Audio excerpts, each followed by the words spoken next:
So this is gonna be the sort of a different kind of video. I'm going to be just talking with you guys while I play just a game. Could be flat screen, could be VR Breachers, Finals, Veil, something like that. For now, I'm going to be playing Veil. But today I was going to talk about what Triangle Factory needs to do to fix breachers. This is probably going to be a hot topic for any seasoned players watching, but I think it's stuff that needs to be addressed. But I'm actually going to start off with a quote from someone named Sakura Bundle at Potato Yes. At the moment, it's like trying to stop a ship from sinking by drinking the water. In the end, you'll sink. I think this is a very good example of what's happening to breachers right now. Yes, VRML might be keeping it alive, but it's not the greatest right now. Also, keep in mind this is for Season 3.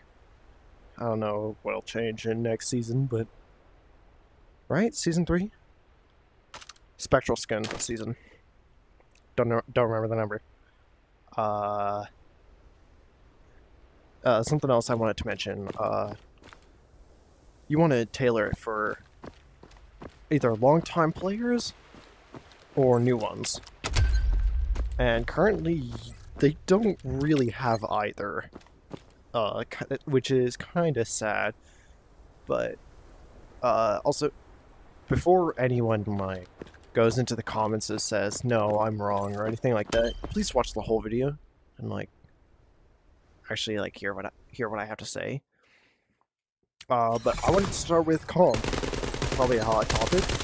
But, first, matchmaking. So, from my experience, at least recently, it is a mess, basically. I'll get a few coppers on my team, the opposing team will have some DCs, stuff like that. And I think they just need to completely redo how comp works. I feel like it's too late to salvage current comp, and they just need to restart. And my proposition is just reworking how the lobbies work. Maybe instead of using MMR, just use completely ranked. No, like, hidden MMR or anything. Completely ranked. Now, this could increase queue time by just having one rank in a server, but I think it's worth it, because if I'm already queuing for 30 minutes to get into a game that might not even have players of my skill level, I'd rather just queue for longer to get an actual game that'll be fun. Of course, there would be exceptions to only one rank, but I will get to that in a sec. Where are my notes here? Okay, well, I guess I'm just going straight to the exception. Hypothetically, you have a diamond lobby, but there's a plat that has been on a win streak of, I don't know, we'll say 3. So we'll put this plat into a diamond server and see how he does. If he does well, give him some SP. If he doesn't do well, don't punish him for it. It wasn't his choice to go into that diamond server.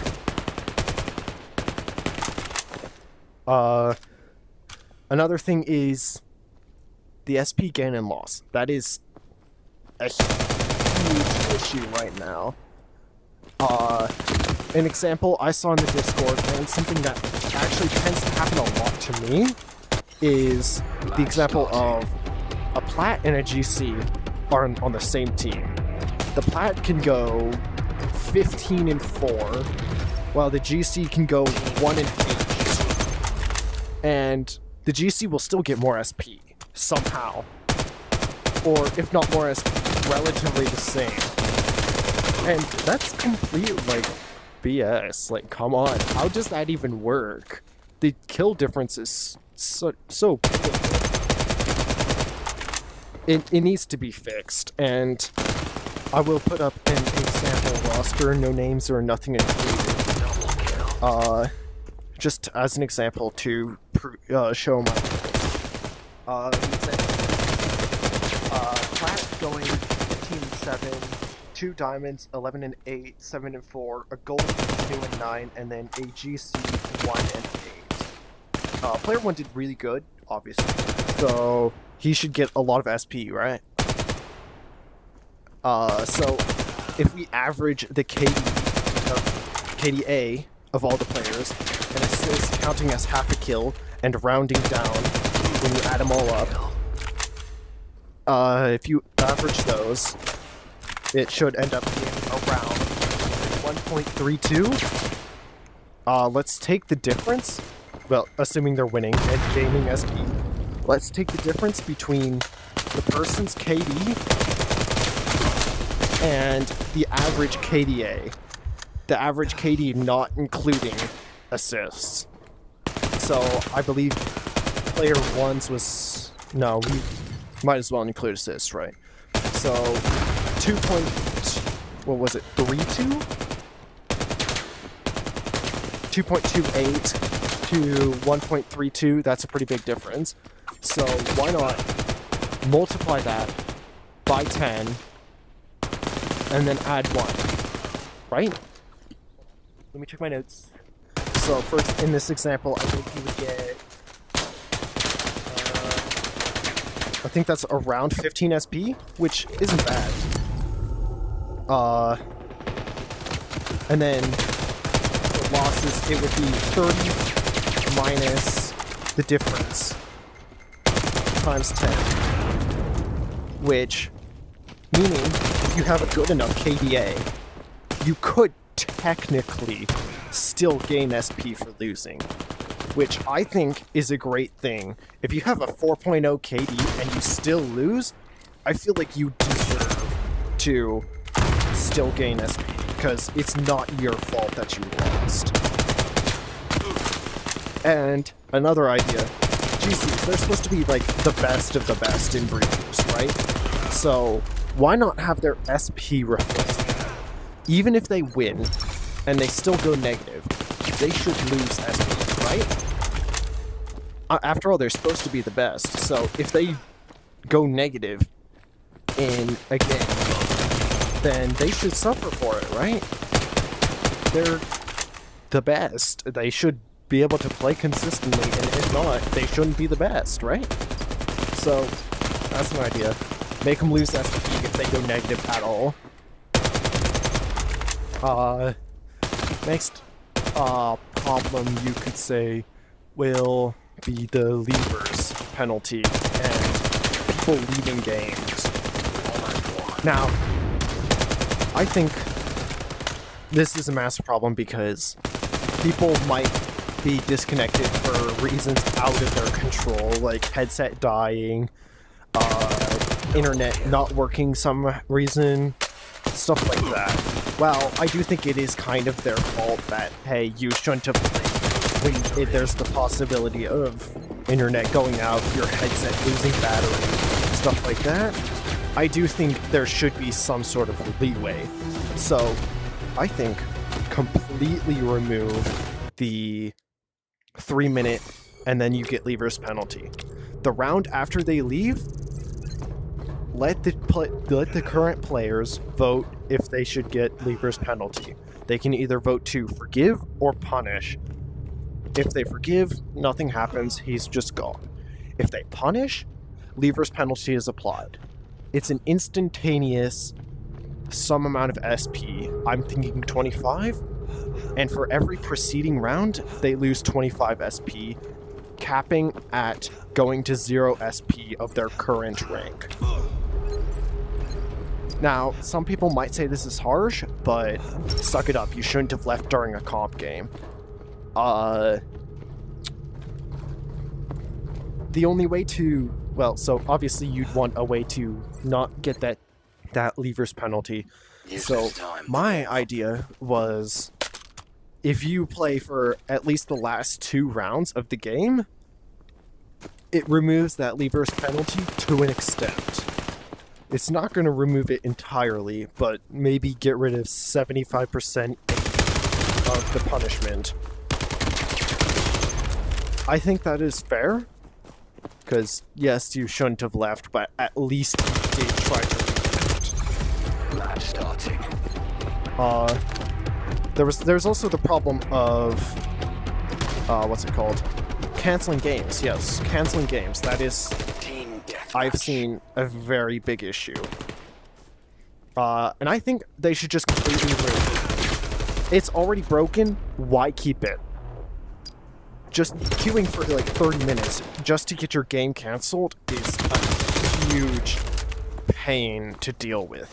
Because that's 30 minutes you're not getting back, right? So just completely remove canceling a game once all 10 players have connected. I feel like that's fair. I believe next was... yeah, well, so I kind of wanted to talk about past things and what they should try to do in the future. Starting with maps. Why are you making such big maps? Triangle Factory. Mall. Why do we need mall? Why do we need that much space? You already nerfed the Vezin so that it does horribly at a range. But you made a map that is almost exclusively long range. What are you thinking? And also, can we talk about the state of mall when it first started? Like, doorways didn't have collisions? How do you manage that? And being able to get onto the map, I realize that you didn't expect that, but still, like, I feel like that's something you should pay attention to a little bit sooner, because it did take like a week in order for that to be fixed. The other thing was, yes, death recap. Usually people would say if it ain't broke, don't fix it, but this thing is broke. Like, 90% of the time, the line isn't touching it. And the other 10% of the time, it is, but we ignored that part, right? A lot of the time, the bullet hole that is associated with the bullet that killed you also isn't in line with the line. Like, if it's that much of a difference, it's just going to cause more rage, basically. So why keep it? I think it just needs to go. Or if not completely removed, just don't have the line. Remove the line. It's going to reduce most of the hate around it, if you could call it hate. I'm pretty sure that's everything for Death Recap. Oh yes. Hot take. Servers. You need to fix your servers. That's all I have to say. After playing this game, Veil, for a little bit, and then going back to Breachers, it is insane the difference. Like, Breachers, you need to step up your game.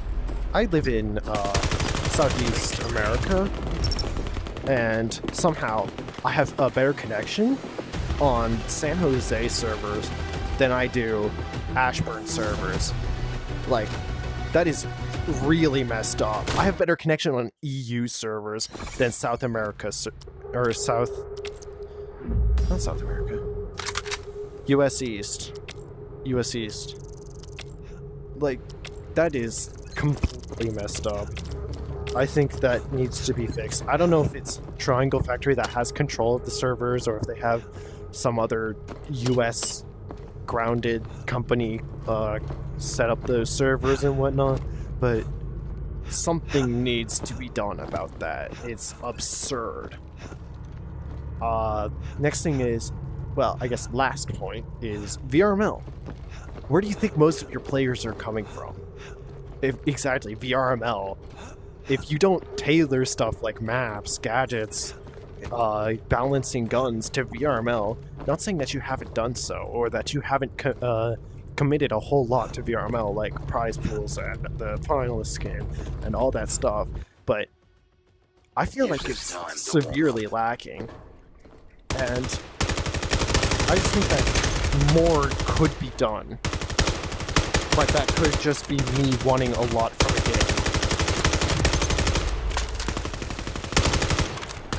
I think that's all the points I wanted to say.